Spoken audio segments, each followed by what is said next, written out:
Okay, so let's talk Lakers offseason. The one thing people want to talk about is a sign and trade, where it would be DeMar or Lowry, or maybe Dinwiddie, going to the Lakers, and then whether it's a Schroeder double sign and trade or it's some Kuzma Montrez if he accepts the player option going to the other team thing. Maybe the 22nd pick is moving as well. To mention the Nets again, they could not do a double sign and trade like Dinwiddie going to the Lakers because the Nets' salary is too high. They're over the tax apron. The one thing with the sign and trade is the players have all the power. I mean, if you want to do a Schroeder double sign and trade, that's a lot of guys who can say no and it's dead.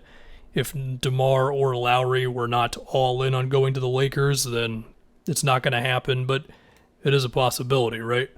The one thing with a sign and trade, of course, is the Lakers would need to stay below the tax apron, which is $6 million above the luxury tax. They are below that number as of right now. I've also seen Kemba suggested, and I'm not even going to bother with all of the money stuff on that one. Do you really want Kemba Walker, given what his knees look like? The minimum contract on the sign and trade is 3 seasons.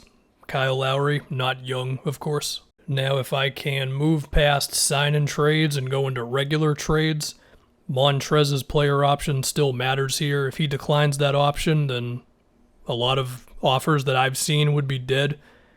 The name that I keep seeing is Buddy Hield.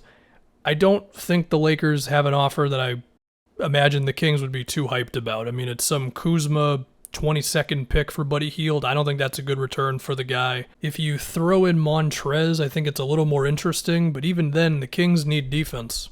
To me, some more realistic trade options for shooters for the Lakers would be, let's say, Terrence Ross on the Magic.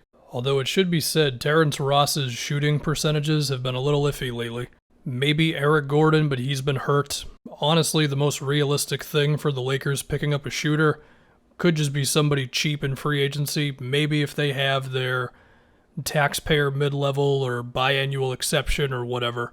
Somebody like Reggie Bullock, if the Knicks let him go, which I don't think they really should, but maybe him. Doug McDermott would be the dream. I imagine that will not happen. So we'll see on the trade stuff. To just think about the Lakers' own guys for a bit. They've got this Schroeder contract, and they offered him, 84 for 4, and he turned it down, so they might have to super break the bank to the point where they could be pushing the luxury tax, which I'm guessing they're not super in love with, but at the same time, you got LeBron and AD, you'll do it. And it's the awkward situation where if Schroeder is gone, they don't really have a way to replace him other than just signing some run-of-the-mill, low-usage point guard. Or it's something where you're also re-signing, let's say, Caruso, and then he takes over that role. I mean, do you really want LeBron to be the do-everything-on-offense guy again? I mean, that's the reason they traded for Schroeder, to take a little bit of pressure off of him as he gets older. The other one is Drummond, who I would imagine believes he's probably worth like $20 million a year. Whether NBA front offices want to agree with him on that one, we'll have to see. Personally, I think letting Drummond walk would be fine. I mean, I understand the potential between him setting screens for LeBron and all that nice stuff, but he's just not that great, and we know how his attitude is when he's not getting a lot of shots and that whole thing. And I just feel like you could give some center a couple $1,000,000 and he'll just give you a nice 20 minutes a game or so. And then you have AD at center for a little bit. You have at least one other 5 that you can find somewhere. Maybe it's just Marc Gasol bringing him back. I don't think Drummond is essential. I think Schroeder is a much more interesting thing than Drummond. And then the last thing would just be all of these other guys they have. I mean, are you re-signing Talen Horton-Tucker no matter what? I would guess no. There's got to be a number in mind that you're not going to go over.